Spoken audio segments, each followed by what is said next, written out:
3 y vamos a abordar el tema de estudios experimentales. Soy Karen Hernández, Samantha Mayoral, soy López Joya Mayumi, José Antonio Maldonado, Mauricio Alberto Ortega, Daniel López Montes. Y yo. No, yo ahorita ya después la regla. Ok, entonces vamos a empezar con una introducción a los estudios experimentales. Y yo soy Jay.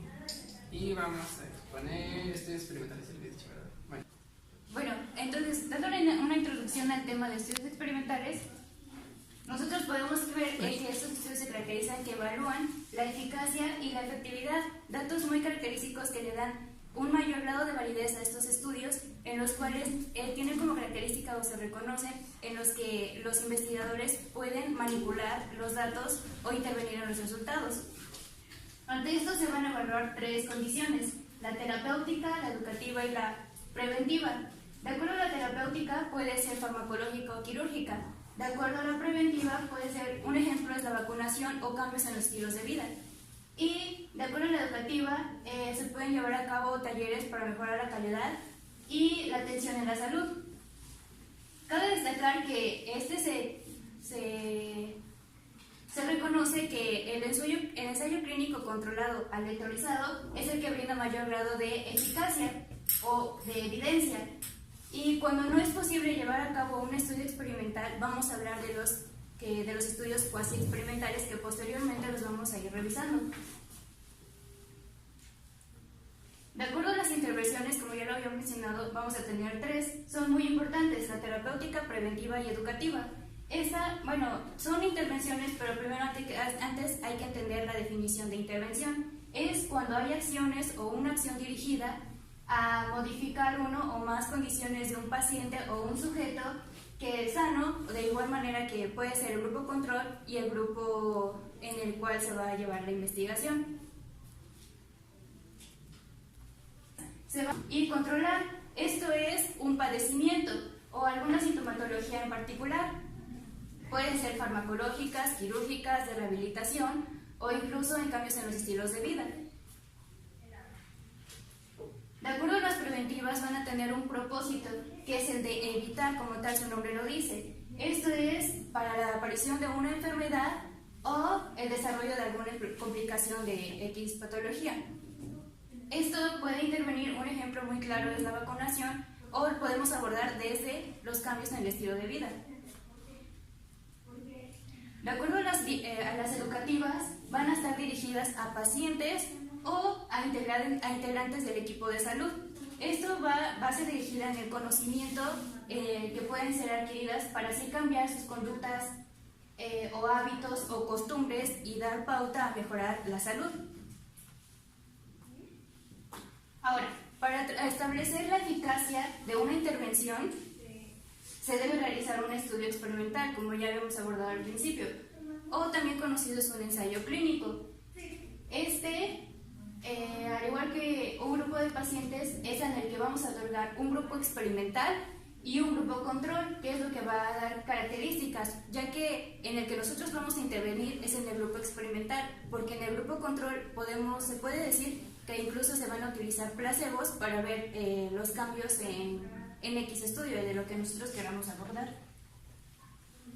De acuerdo a la efectividad, se utiliza para comprobar si existe diferencia en cuanto a la eficacia de dos o más intervenciones. Esto quiere decir que los ensayos clínicos, después de haber comprobado que las dos intervenciones sirven, entonces el estudio tiene un grado de eficacia. Entonces, si nosotros planteamos demostrar la eficacia y la efectividad de una intervención o varias, según el caso, en el grupo experimental deben existir un mayor de números de pacientes que mejoran en lugar del grupo control. En eso se basa el estudio, que se hace la comparación con el grupo control y con el grupo experimental. Ahora, se van a caracterizar que son prospectivos. Esto tiene que ver que en la información sobre la variable que se está llevando a cabo en el estudio, dar sus resultados es como se van produciendo. O sea, van hacia el futuro. 4:30. Bueno. Ahora, podemos concluir que, de acuerdo, para entender bien este tema, es que si un diseño de investigación que aporta mejor evidencia para determinar si una intervención terapéutica, educativa o preventiva es eficaz o efectiva, es este estudio el que nosotros estamos abordando. Pero cuando no es posible hacer una realización experimental, los estudios que se van a abordar son los cuasi experimentales.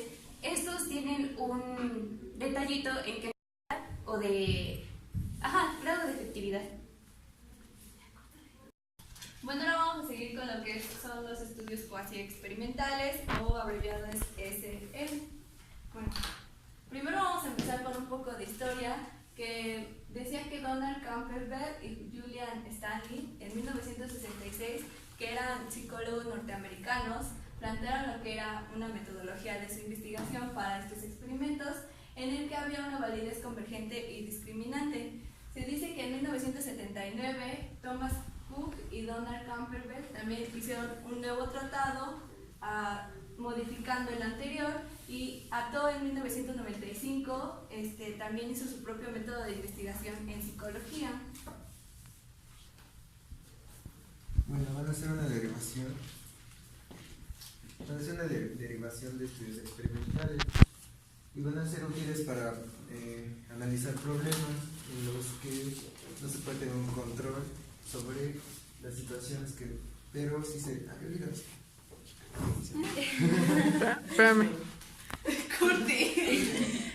Los diseños pues experimentales van a ser derivaciones de estudios experimentales en las que no se puede hacer una aleatorización de los sujetos participantes en los estudios, y van a ser útiles para estudiar problemas en los cuales no se tiene el control absoluto, pero sí se quiere tener el mayor control posible, aunque se tenga un grupo ya determinado.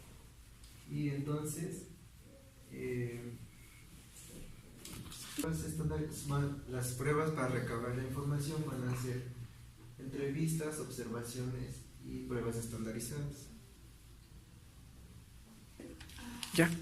Bueno, como ya lo mencionó nuestro compañero, los experimentos cuasimentales van a ser un conjunto de estrategias de investigación en el que va a haber una valoración del impacto, sobre todo en el sujeto y no tanto en la intervención. Bueno, los componentes principales de estos experimentos cuasimentales son la recolección de datos, tiene que haber un seguimiento, que este seguimiento tiene que ser de acuerdo al tiempo a futuro. Va a haber una intervención, bueno, en cuanto a la intervención, tiene que ser un curso normal de esta, y vamos a ver lo que es el efecto de una o más intervenciones. Como ya lo dijo mi compañera Karen, va a haber dos grupos, el grupo experimental y el grupo de control. Las ventajas tenemos que es que estos estudios se van a poder realizar en el aire libre, en medios naturales. También es que son muy baratos y presentan pocos obstáculos prácticos. Otra es que se pueden inferir relaciones causales. Entre las desventajas tenemos que las variables independientes se pueden confundir con variables extrañas, además de que participar en un medio libre puede interferir con variables extrañas de las cuales no se va a poder tener un control, y además existe la posibilidad de que existan sesgos en la selección. ¿Ya lo pusiste? Bueno. Bueno, lo más resumido es que van a ser simples, van a ser económicos, van a ser útiles cuando hay conflictos éticos y pues como ya lo dijo nuestro compañero, pues se hace en las condiciones normales lo más posible. Y la desventaja más grande es que puede existir lo que son los sesgos, que son como alteraciones en la información. Y bueno, como ya lo había mencionado Karen, igual para lo que son el grupo control, pues se puede presentar el efecto placebo, por lo tanto, pues es mejor no informarle tanto a los participantes de este experimento. Bueno, para dar un ejemplo sobre lo que son los estudios experimentales, nos menciona que falta por lo menos una característica de los experimentos verdaderos, es decir, la aleatorización o el uso de un grupo independiente de control. En este caso posee un diagrama por ejemplo, menciona el grupo de estudio de antes, una intervención y un grupo de estudio después. Para ejemplificar esto, tenemos el siguiente ejemplo. Supongamos que cogemos a cierto número de pacientes, tienen un problema de cataratas, ¿no? Entonces, de eso se traen en un grupo de estudio de antes. La intervención, digamos que lo mandamos con un cirujano oftalmólogo para pues, erradicar esta patología. Y después vamos a ver cuántas de estas personas con el padecimiento de cataratas pues resultó con una mejoría, ya sea en su agudeza visual o en la inspección de fondo de ojo, ¿no? Para después nosotros lo pongamos comparar. La única desventaja que tendría un estudio cuasi experimental es que la intervención no nos va a asegurar la fiabilidad del estudio. Es decir, a nosotros, tomando el ejemplo de los pacientes con las cataratas, puede ser de que a lo mejor el paciente a lo mejor mejoró su agudeza visual en un cierto por ciento, ¿no? Pero no va a ser lo mismo para otro paciente. Entonces, pues los resultados que nos arroja un estudio cuasi experimental es subjetivo, no son realmente resultados objetivos. Los tipos de diseño van a ser 4. El primero son experimentos naturales en los que se estudia una población pero sin que se mida el efecto de la intervención. Se utiliza para evaluar enfermedades sin el efecto de la intervención. En los estudios con controles históricos se comparan dos grupos, de los cuales se compara su intervención en el pasado. En los estudios postintervencionales es una forma de evaluar la intervención antes y después de la intervención, pero tiene la limitación de que no se posee una información previa a esta intervención. En la cuarta son estudios antes y después, en la que se establece la medición previa y una posterior, y además se puede incluir un grupo de control en la que se va a poder ver después los tipos de variables que pueden influir. ¿Ya? Bueno, como ya lo dijo mi compañero, pues está lo que es el diseño pre-test y post-test, que también se le llama intrasujeto. En este solamente va a haber un grupo y se va a observar, va a haber una observación antes que va a ser la variable A1 y una observación después que va a ser la variable A2, y pues la intervención en este caso va a ser una variable X. Entonces ahí, como decía mi compañero, pues no va a haber una presencia de un grupo control. En el diseño de grupos no equivalentes sin pretest, aquí sí hay dos grupos, hay un experimental y un grupo control. En este pues la mayor desventaja que tiene es que no se va a conocer la valoración real después del estudio, y pues se usa en ediciones previas, archivos. Para medir las variables de antes se utilizan lo que son archivos o fichas clínicas, como una historia clínica. Y en el diseño de grupo no equivalente, pues aquí puede haber uno o varios grupos, la intervención puede ser independiente y se comparan con uno o más grupos control, y pues aquí no hay tanta intervención, es como más natural, como había dicho el compañero anterior. Y en cuanto a su carácter en el tiempo, en relación al eje de tiempo hay estrategias transversales y estrategias longitudinales. Las estrategias transversales, hay un ejemplo de la comparación estática de grupos, y aquí va a haber otro ejemplo es el grupo control no equivalente. Y las estrategias longitudinales pues van a ser medidas repetidas de la variable de respuesta y va a haber un cambio en la variable. También que, como había dicho mi compañero, pues es una intervención de forma natural, y en esta puede ser un ejemplo es un terremoto, y pues los investigadores no actúan directamente, solamente se encargan de observar los estudios en cuanto a las personas. Y hay controles históricos en el que es un grupo que recibe una intervención y es comparada con otro que recibió la misma intervención pero años antes. Y hay una post-intervención que se aplica después de hacer la intervención.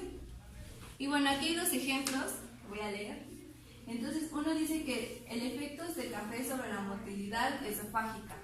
Estudio con manometría esofágica. Con el objetivo de estudiar el efecto del café sobre la motilidad esofágica, se estudiaron 10 individuos de sexo masculino con un promedio de edad de 23 años y medio, asintomáticos digestivos. Se les realizó la manometría esofágica basal. 10 minutos después se les administró 5 gramos de café diluidos en agua tibia sin azúcar y 40 minutos después de la ingestión del café se les realizó una segunda manometría. Se verificó una caída de la presión de reposo del esfínter esofágico inferior, baja amplitud de las ondas del cuerpo esofágico e incremento en la aparición de ondas terciarias respecto a las mediciones basales. Se concluyó que el efecto afecta a la motilidad esofágica y la presión de reposo del esfínter esofágico inferior. Bueno, este ejemplo es como el de pretest y posttest, en el que se realizó primero qué efecto había de la manometría en el esfínter esofágico inferior antes de pasar lo que es el café y después de lo que es pasar el café. Y pues sí, pues el café afecta a la motilidad esofágica. Y hay otro que dice que efecto de la música sobre el dolor postoperatorio en pacientes sometidos a cirugía corazón abierto. Con el objetivo de investigar el efecto de la música sobre el dolor postoperatorio en pacientes sometidos a cirugía a corazón abierto, se realizó un experimento cuasi experimental. 60 pacientes de este tipo fueron divididos en dos grupos, uno experimental y otro control. Los pacientes del grupo experimental escucharon música por auriculares durante 30 minutos después de la cirugía. El grupo control solo los cuidados rutinarios de este tipo de situaciones. Antes y después de la intervención se midió la intensidad del dolor registrada por la escala analógica visual en dos grupos y se verificó una diferencia en la percepción del dolor postoperatorio en el grupo experimental. Se concluyó que al oír música relajante puede reducir el dolor postoperatorio. Bueno, en esta es un diseño de grupo no equivalente en el que se realizó una intervención, pero hay una variable independiente en el que se escucha música y en el otro en el que no se escucha música. Y pues sí, en este caso, escuchar música, pues disminuye el dolor. Sí, es que se calienta. Bueno, ahora vamos a hablar sobre los ensayos de clínico aleatorio. En este consiste en un estudio experimental y prospectivo en el cual un investigador investiga y controla lo que es la población. En esta puede ser asignada de manera aleatoria y estos son seguidos de manera concurrente. En esta se puede aplicar cualquier intervención sanitaria, pautas realizadas a la consulta y estrategias de formulación médica continuada. Entre las características de este tipo de ensayo tenemos que tiene que ser un estudio controlado, tiene que ser prospectivo y aleatorio. Como había dicho, tiene que ser controlado en las que las variables y los mecanismos de control tienen que estar tiene que ser un estudio controlado en el cual se pretende evitar los sesgos y las variables de confusión. Prospectivo porque se ha diseñado un protocolo de investigación para hacerlo y se incluye el primer caso o el paciente. Y es aleatorio, como había dicho, puede ser distribuido al azar con los grupos que se comparan. Así.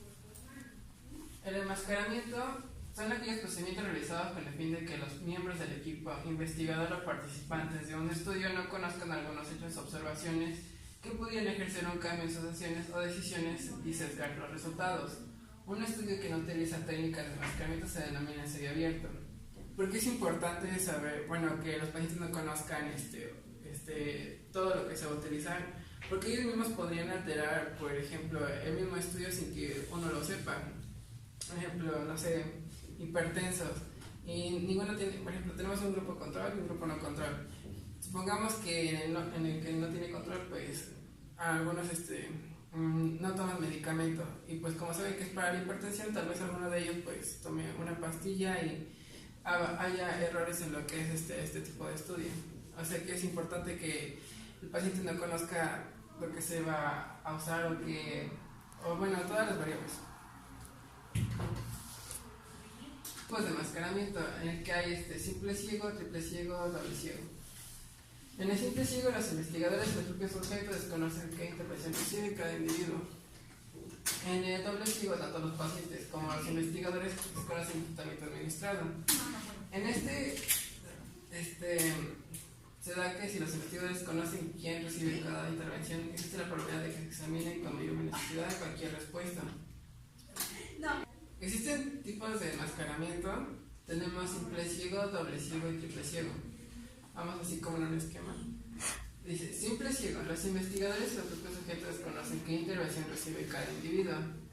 Aquí, si los investigadores conocen quién recibe cada intervención, existe la posibilidad de que se examine con mayor necesidad cualquier respuesta. Estas preferencias se evitan para llegar al doble ciego, para que tanto los pacientes como los investigadores desconozcan el tratamiento administrado. Y puede haber un triple ciego, en el que además otras personas que pueden intervenir en estudios desconocen el tratamiento que recibe cada sujeto. O sea, básicamente es un misterio. Bueno, para esto influye lo que es el tamaño muestral suficiente. Eso quiere decir que, esto se va a definir como cuántos casos deben formar parte en cada uno de los grupos que componen el ensayo clínico. Esto es para que las diferencias observadas no sean debidas al azar, o sea que nada más se encuentran porque sí. Para todo esto siempre tiene que estar presente la ética, en la cual los participantes siempre deben estar informados de todo, deben dar su consentimiento, y para esto son todos los que están incluidos en el ensayo, tanto los pacientes como los investigadores. Deben estar advertidos de los riesgos y estos deben pasar por un comité de ética. El comité de ética es el que se va a encargar de verificar y regularizar todo este procedimiento. Es decir, va a valorar la relación riesgo-beneficio. También la conformidad con las buenas prácticas metodológicas, esto es en cuanto al promotor y al investigador principal del estudio. También dice que deben de ser todos los conflictos, deben ser evitados. También el que tenga o no éxito esto tiene que basarse en cuanto a todo el ambiente que se encuentren con los participantes, es decir, tanto lo que se les brinda como lo que ellos están adoptando en ese momento. Al igual que se puede indemnizar a los pacientes en el estudio en caso de daño, es decir, si el estudio no va como quieren o los resultados que se esperan y llegan a ocasionar un daño, en este caso se debe indemnizar a los participantes. El estudio clínico aleatorio para la evaluación de un medicamento. La selección de una alternativa con la que se va a comparar la intervención en el estudio, y las opciones pueden ser de uso placebo o de tratamiento o intervención activos. El de uso placebo, todos, ya lo habían comentado, va a ser preparados con sustancias farmacológicamente activas, es decir, lo van a hacer lo más parecido posible, tanto físicamente como el fármaco que se va a estudiar. Esto quiere decir que cuando lo coloquen o lo pongan en un grupo control, quieren ver los resultados que muestran. Es decir, esto es para poder controlar el efecto placebo. Es decir, con esto se va a poder valorar el medicamento que se está tratando de evaluar. Para ello también intervienen los factores como la personalidad del paciente, sus convicciones, el entusiasmo que tiene el equipo y las condiciones y características de la intervención, es decir, el ambiente en el que se encuentren. Bueno, eso es lo que decía, el uso o el tratamiento de intervención activos. Esto va a evaluar lo que es la relación que hay de beneficio y riesgo.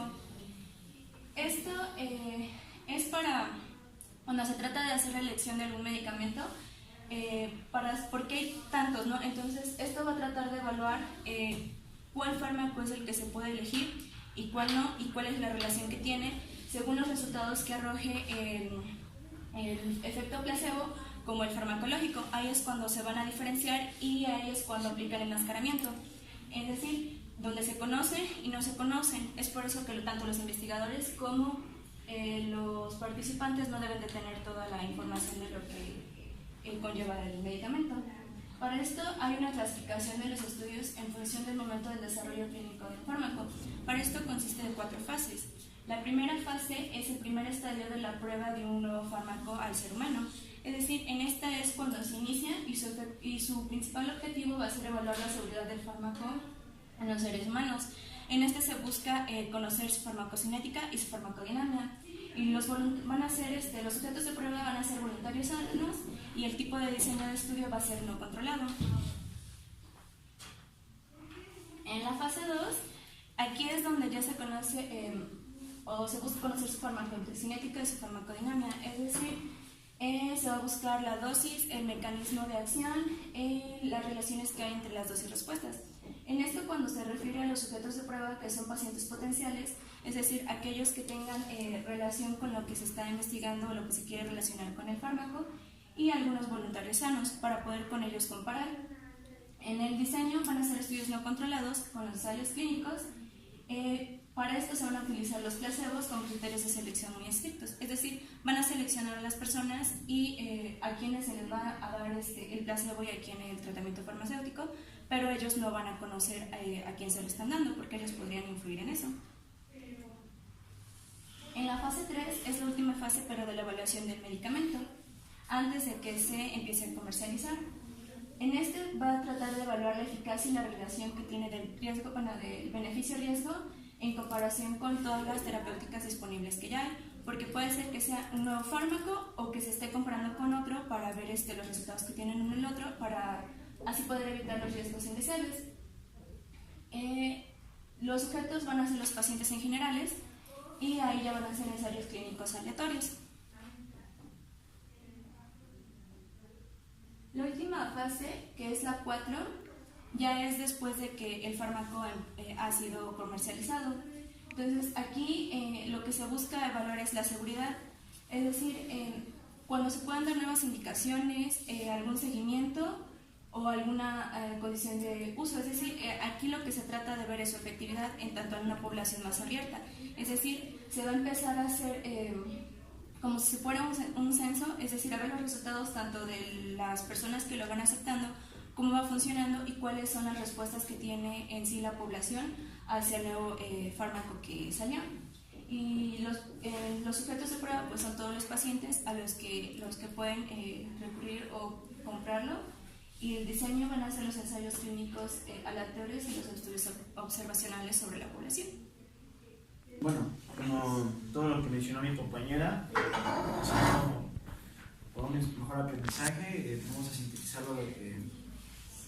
Bueno, en pocas palabras, el ensayo clínico se utiliza para cualquier producto, ya sea fármaco, alimento, un procedimiento quirúrgico, que se someta a ser evaluado para posteriormente nos indique si tiene un beneficio para el paciente. En este caso, pues lo que les menciono, y como ya anteriormente se dijo, pues es prospectivo, ¿no? Porque se planifica, se selecciona a los sujetos de prueba para posteriormente, ya después de todo este análisis, se llegue a la conclusión si realmente va a traer un beneficio. Bien, haciendo en este esquema, bueno, nos menciona que dice, bueno, personas elegibles, asignación aleatoria e intervenciones. Es cualquier situación como las anteriores en las que el experimentador escoge los grupos de tratamiento y control a través de un sistema de aleatorización y controla las posibles variables de confusión. Para sintetizarlo, encontré un artículo en el cual mencionaban de que, bueno, una marca elaboraba unas galletas y esas galletas les iban a poner inulina. La inulina es un prebiótico, como una fibra, y mencionaba que iba a tener efectos benéficos sobre el sistema cardiovascular.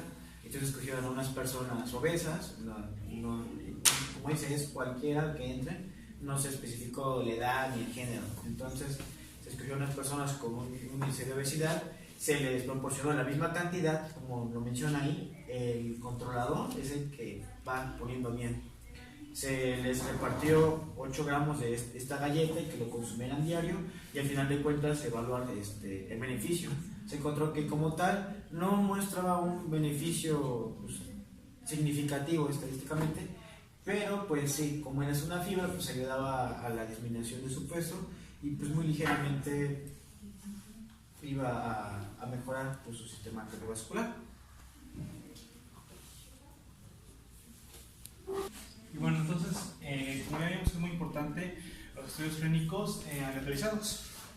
Bueno, los artículos los definían como aquel estudio experimental y prospectivo en el cual se va a elegir una población al azar, es decir, independientemente de sus factores, o de si tengan enfermedad o no, se va a elegir una población y a partir de esa población se puede hacer el estudio, ya sea a través de la exploración de los efectos de un fármaco o de sus efectos adversos.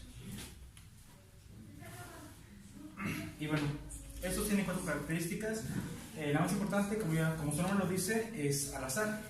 Tanto el grupo de prueba como la admisión de los fármacos va a ser al azar.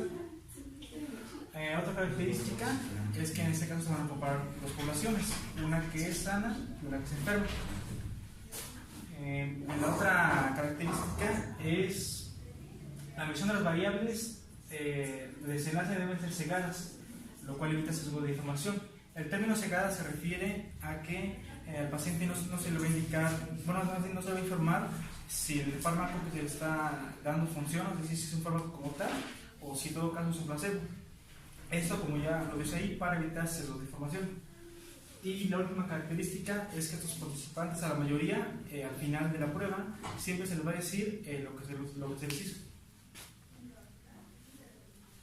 Y bueno, como ya lo había dicho, una parte importante de esta prueba es que es al azar, siempre es al azar, tanto en la elección de los involucrados, de los participantes, como en la administración del fármaco. Hay varios tipos de aleatorización. La primera es la simple, en la cual simplemente se pone el grupo de los participantes y se va eligiendo, al azar desde luego, a qué grupo pertenecen y qué fármaco se debe administrar, como en todo caso un placebo. Y en los conglomerados significa que son poblaciones mucho más grandes. El siguiente son bloques balanceados, en el cual simplemente se van a agrupar esos participantes y luego también se van a agrupar esos fármacos o placebos, en todo caso, y nuevamente al azar se le va a aplicar a un grupo de personas un tipo de fármaco o de placebo. Y finalmente la estratificada, en el cual tenemos nuestro grupo base de investigación y a partir de esto podemos subclasificarlo. Por ejemplo, en el mapa dice que se empieza a subclasificar por edad, a partir de los 60 o menor de los 60. También podemos nuevamente subclasificarlo a partir de género, masculino o femenino. Y finalmente se puede subclasificar si tienen enfermedad o no. Y en base a esto se hace una subclasificación para poder administrar el fármaco. Desde luego todo esto es al azar. Y bueno, ya que tenemos nuestra prueba, bueno, más de nuestra población a estudiar, bueno, lo importante es que debemos tener nuestro consentimiento informado. Si los involucrados aceptan este consentimiento informado, pues ya se empieza al azar a clasificarlos como enfermos o no enfermos. También lo podemos clasificar como son expuestos o no expuestos. Obviamente todo este proceso requiere un tiempo. Y ahora, una vez que tengamos nuestros grupos asignados y nuestros fármacos o placebos asignados, vamos a empezar con el ensayo como tal. Para esto hay varios tipos de estructuras. El primero es el paralelo, es el más fácil, en el cual simplemente a un grupo de personas se le va a administrar un fármaco durante todo el tipo del ensayo, viendo sus características, como ya dijo la compañera, sus farmacocinéticas, su farmacodinámica. Todo esto durante todo el tiempo del ensayo, solo un fármaco o un placebo. Ya los siguientes son un tratamiento sucesivo, en el que en un periodo de tiempo se le administra un fármaco, se deja pasar ese tiempo y en el siguiente tiempo, el restante de la prueba, se le administra otro fármaco. Desde luego esto para comparar los efectos que tienen el fármaco en el mismo grupo de personas. Estos tratamientos sucesivos se dividen en dos tipos, en los de reemplazo y en los cruzados. En los de reemplazo se ponen dos poblaciones a estudiar, en la cual en un primer periodo de tiempo se les va a administrar un fármaco A. Pasado este tiempo se les administra otro fármaco. En la población 1 se les va a administrar otro fármaco, sería un fármaco B. Y en la segunda población se les va a administrar un fármaco diferente del grupo A, como de inicio sería un fármaco tipo C. Y así podremos ver cómo en el primer periodo de tiempo los dos grupos de personas con el mismo fármaco tienen ciertos efectos, y ya en el segundo tiempo pues ya tienen diferentes características, ya que se les administró dos tipos de fármacos diferentes. Y en las cruzadas es similar, ya que en un primer periodo de tiempo a un grupo A se les administra un fármaco A, y en el segundo tiempo se les administra otro fármaco, un fármaco tipo B, y en el segundo grupo se comienza con el fármaco tipo B en el primer tiempo, y en el segundo tiempo se finaliza con el fármaco tipo A. Desde luego esto para contrastar los efectos que tengan. Y finalmente están los diseños alternativos, que igual son dos, luego una en un primer periodo y otro en el siguiente periodo. Y ya en una población tercera, pues ya podríamos utilizar más de los fármacos para ver el efecto que tienen tanto los grupos como los fármacos. Y finalmente, en el diseño de equivalencia se van a utilizar dos poblaciones que sean similares, es decir, si las poblaciones son enfermas o si las poblaciones son sanas, que sean similares, y con base en esto se les va a administrar un fármaco diferente. Como son similares, bueno, se esperaría que los efectos fueran diferentes. Aplauso de todos. Aplaudan.